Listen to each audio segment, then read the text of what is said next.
Manor Lords is a new medieval settlement building sim that's just been released, and after almost 50 hours in game, I thought we'd cover everything that you need to know about getting a settlement started in Manor Lords and surviving your first year.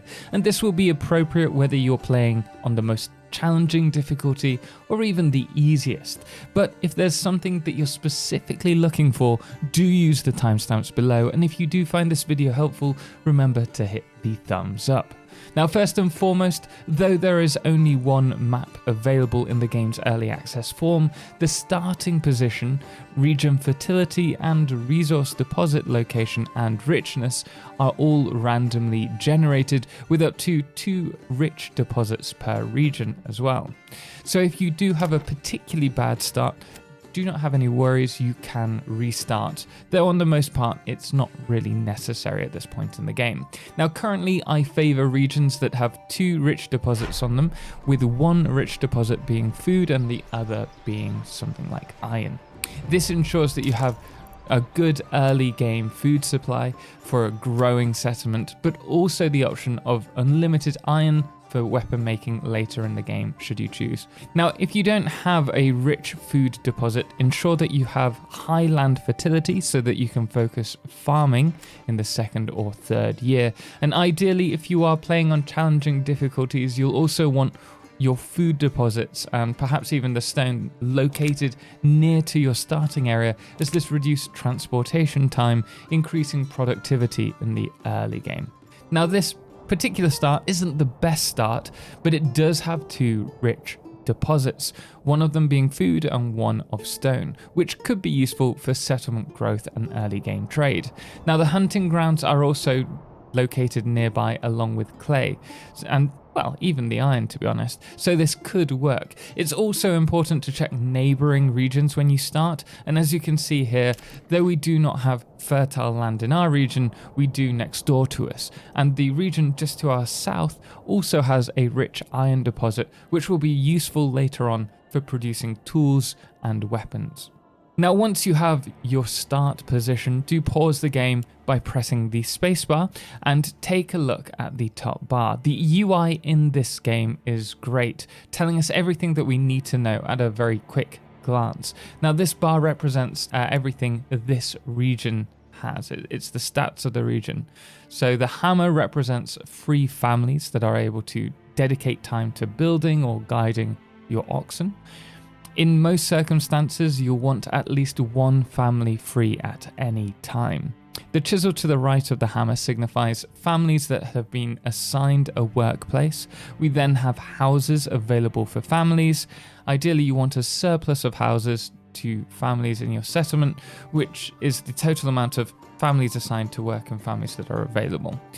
Next, we have the approval rating. If this is above 50%, families will slowly move into your settlement, and if it drops too low, you're going to notice that families will start moving out. This can cause a death spiral, so do keep an eye on this. Public order relates to crime, and the purse of coin is how much money your settlement has to spend on trade and upgrades.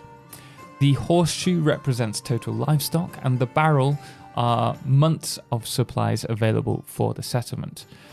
Now, each family requires 1 food and 1 firewood per month, except during winter, where firewood requirements are doubled. Some buildings also require firewood to run as well, and this is also accounted for in this monthly supply. And then on the right hand side, we have the settlement's resources, and in the top right, our personal treasury, influence, tax paid annually, and the king's favour, which isn't actually in game at the moment. Along the bottom, we then have the road building tool, the build tool, the army mustering section, map, help, and settings. The map updates in real time with your settlement, but if you ever lose your settlement, you can press T when you're on the region map to jump to your settlement. Now, the first thing that you'll want to prioritize is food, construction materials, accommodation, and firewood.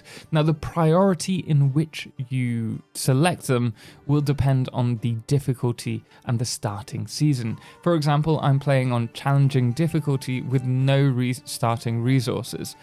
This means that you start with just 2 timber. So the first thing that I'm going to be placing is a logging camp. Then I will focus on food, followed by upgrading to a workers camp and then firewood. If you're not on challenging though, you can skip upgrading your settlement and focus on building the houses from the get-go. However, on challenging, your approval rating will quickly drop and could result in game over almost immediately. So we'll talk a bit more about that later. Now, to place a building, select it in the build menu and then place it in the preferred location. You want to connect these buildings with a road to allow fast transportation of resources. Now, once you've built a food production building, a lumber camp and woodcutter's lodge, you want to build a well, placing it over an underground water source, and then focus on building up your houses. At the same time, you're also going to want a market. This is where villagers will take the resources to trade. Now, your market should be placed somewhere central to your settlement. And when building houses, keep them close by to the settlement and the resources. That way, families aren't going to be spending extra time walking between workplaces and home, wasting precious time. Now, much of the early game is about finding a balance of food production, firewood and timber to sustain your settlement and allow it to grow. Normally, I'll have 2 families assigned to food production, 1 to timber, another to firewood, and then I'll keep 1 unassigned. Next, let's talk about plots. First, we have the market. This requires you to place 4 plot points to plot out your market. Once you're happy with the positioning, you can click the hammer to approve. This is a similar system to how it works with housing. Now, these are placed exactly the same, but they have a few more options available. When you place down the plots, it will automatically set you the highest plot allowance possible. So if your plot can house 3 houses, it's going to show that up. However, in this case, each house requires 2 timber. So if you don't have the resources, the plot will show up red. Now, at this point, you can click the minus next to the hammer to reduce the allotted plots in a given space by 1. And as you can see here, the plot is now white, informing us that we have enough resources available. Now, there are also 3 icons in each of these plots. The large house is where the family house will be placed. The house with a plus means that the plot can be upgraded to house 2 families later on if we wish. And then we have the hammer with a shelter icon. This means that this can be upgraded with a workshop or garden. Now, you can build small plots that just house families, but I highly recommend, at least in the early game, aiming for workshop spaces, as these will allow you to upgrade your houses with apple orchards, chicken coops and vegetable plots for food diversity in the early game. Or alternatively, as your settlement grows, a fletcher is great for building an army earlier on, or a cobbler for providing different clothing types. Now, it can be beneficial to have larger gardens for things like apple orchards and vegetable plots, as plot size dictates food yield. Now, a quick tip for getting the largest plot size is to build an L-shaped plot, as this is going to maximize the space available at the back of the house. But for this, you will need a smaller plot of land for a house placed down prior. Now, it's important to have at least 1 extra house to what your settlement needs in order to house new families once your settlement's approval rating has increased. Now, to improve your rating, you should have enough homes for your families. This does mean on challenging difficulty, building houses for the families who are in your workers' camp and then destroying the workers' camp afterwards. Now, you can see we've just received our first new family. You're going to receive a notification at the top, and you should put them to work when necessary. You may also find an enemy ruler's army appearing on your map. Don't worry too much about this in the early game. We'll talk about combat later. However, it's important to know their troops will clear bandit camps. This is useful as bandit camps will pillage your supplies over time, and the only way to stop that is to take down the enemy camp, which will also provide you with loot should you be the one to take it down. Now, for now, we're going to be focusing on building up 6 months of food and wood supplies, and 5 burgage plots. Once done, this will level up your settlement, giving you a development point. Currently, you can only get 5 development points per settlement per region, so it's really important to pick points that will benefit your settlement. Think what works best for your region and whether you'd like to specialize in a given tree. For example, our current settlement doesn't have fertile lands, nor any rich iron mines, so it may be best for us to focus on trade or the gathering tree, or perhaps even spreading 5 points among them all. If you have a settlement that's rich with iron, then I would definitely look at investing in the deep mining tree, or if you have fertile lands, perhaps the heavy plough. For us, we will be best suited with the gathering tree. However, I still want a single point in the apple orchards at a later date when our settlement is earning money, as this will provide us with a large supply of apples years down the line. However, for now, the forest management point will double our rich supply of berries, helping to sustain this settlement. Next, you're going to want a storehouse. Once you've done that, branch out to stone harvesting. That way you can build a granary for storing food and then look at plank production. Note, you will need timber available in order to produce planks, and it's really important that you build a storehouse and a granary, otherwise resources without shelter will take damage, and production buildings with full inventories will not produce more resources. I should also note that if you start with more resources, you'll want to get these built up earlier rather than later to stop them getting destroyed. Also, assigning families to storage ensure resources get collected and stored, as well as sold at marketplaces if needed. Now, once you've done that, you'll want to build a church nearby. Now, whilst I get to that point, you may come across a region or multiple regions being claimed by the AI, if you're not playing peaceful mode, that is. Now, whilst you have no money in your treasury to purchase mercenaries and very few units, it's best to leave the claim. Now that we have a church, we can start looking at upgrading our houses. By clicking a house, we can have a few options. There's the house with a plus next to it. This is to upgrade the burgage plot. The person with a plus is to add a second house to the plot if it has it available when we're building the plots. And the hammer is to dedicate this plot to a given speciality, whether that's vegetable plots, chicken coops for eggs, orchards, or even fletching and armor making. However, most of these will be grayed out until we level up the plot or have any money. Now, to do this, we need to provide this plot with all its requirements, such as access to water, a church, a fuel stand, 2 types of food supplied, and clothing.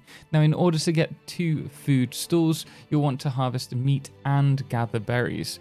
We also need a clothing supply stall, so I'm going to build a tannery to turn hides into leather, and that will be sold as a material for clothing. Now, if you want to see what you need at a glance, you can pull up an overlay by pressing and holding tab.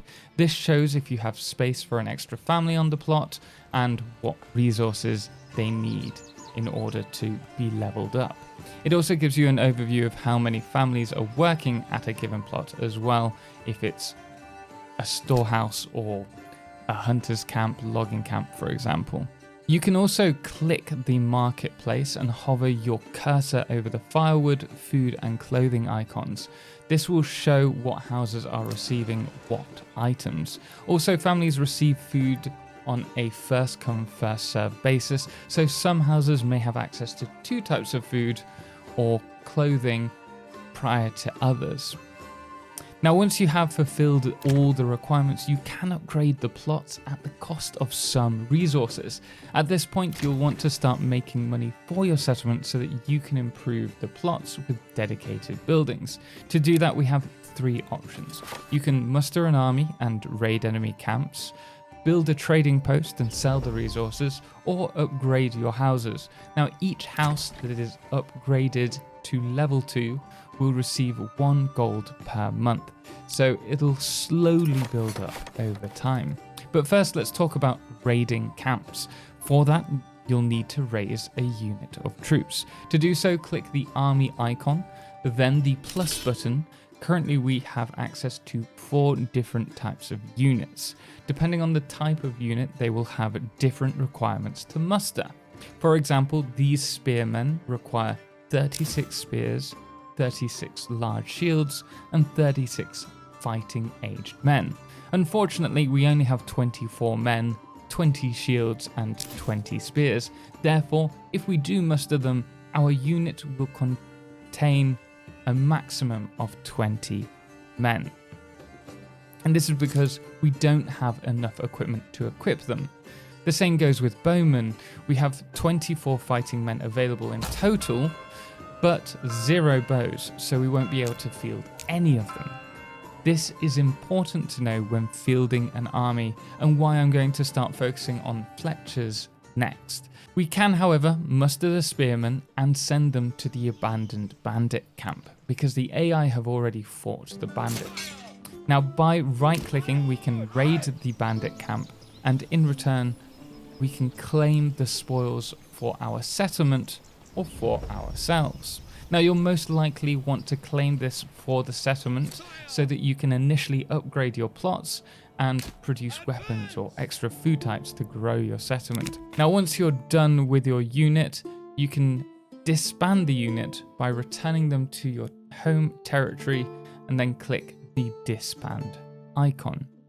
Now, if you are playing in peaceful mode, you'll need to trade. This can be done at the trading post. Now, to trade, click the trade post once built, ensure you have a family assigned to it, and then go to the trade section. Here you can find an item that you want to trade, then select export, or if you want to buy that item, import it. And from there, select the amount of surplus you want in your store of that item. Now, for us, we have 34 stone, but I only need 15 stone, so I shall reduce the surplus to 15. This means that the next time a trader comes, we will sell all of our excess stone above that 15 that we have in stock. Now, for other items such as commodities and weapons, you will have to establish a trade route first. This can cost a lot of gold, but it will ensure regular sales. Now, to see the price you buy or sell your items at, do hover these over the white numbers. The first number is the export price, and the larger one is the import price, unfortunately. I highly recommend that once you start making money, you purchase more oxen. You can upgrade your hitching post to a stable to house a second ox, or build another hitching post. Now, the reason is that the ox transport all your large items, and if you're trying to build, gather timber and take timber to the saw pit, your single ox will become oversaturated with work and slow the whole process down. So bear this in mind, and when you have the workforce available, consider assigning a family specifically for guiding the ox. Now, at this point, you'll want to continue growing your first settlement until you're ready to build your manor house. Now, you can see we're building our manor house now. The location at this point doesn't really matter in the game, and placing it will give you the option to build walls and towers, but this isn't necessary for the time being, and you can actually upgrade your manor house with walls at any time by clicking the manor house and then selecting the castle planner. The reason that we're building this is to allow us to tax our people. This will result in a loss of approval, but it will be really useful in building our personal treasury if our city is making money from trades. Now, you can also tithe, which donates 10% of your spare food to the church in return for influence, which currently can only be gained by defeating an opponent in combat, building and upgrading the church or manor house, and then tithing. And this is really useful for claiming regions, but we'll talk about that in another video. Now, at this point, we are at winter in my game. You can see we have plenty of supplies, and we're focusing solely on building up our settlement, as in a few months we are going to be attacked by a band of raiders. So the more settlers that we have, the more troops we will be able to muster. Now, I should also mention that as our settlement levels up, Along with development points, we do have the option to sign policies, but in its current early access form, I don't see much point in using either of them. I shall now unlock orchards, as the sooner we plant apple trees, the better. And we've now reached the end of our first year, and the raiders are here. Now, as you can see, we can muster up to 3 units. We have the spearmen, 18 archers, and our retinue, having built the manor house, providing us with a total of 5 heavy soldiers. Once you have money in your treasury, you can actually add more by customizing your retinue in the army tool. Now, ideally, we do want to fight on our own turf, as it improves our troops' morale and efficiency. But in this case, the enemy has decided to pursue another course. Normally, I'd let the AI battle it out, but defeating them will grant us with influence, so we'll meet them on the battlefield. I normally try to bait the enemy with archers and then charge them with my spearmen, and once the troops are held in combat, I'll then maneuver my archers behind them and release arrows into them from behind. This is a really quick way to get rid of the enemy. Or if I have multiple troops, I'll just surround them in combat, and once the enemy starts to take losses, they'll eventually rout and the battle will be won. Now, on the whole, this was quite a long video. I hope you found it helpful. If you'd like me to go into detail on combat, farming, or any of the many other cool elements of the game, do let me know in the comments below. Guys, thank you so much for watching. I really do appreciate it. And thank you so much to all of our amazing supporters on Patreon, most notably our Totalxclipse patron, Firefless, as well as our Lunas, the Calamity, Ben and Star, and our Blood Moon of the day, which today is the Sulch and the Husky. Until next time, as always, ciao for now.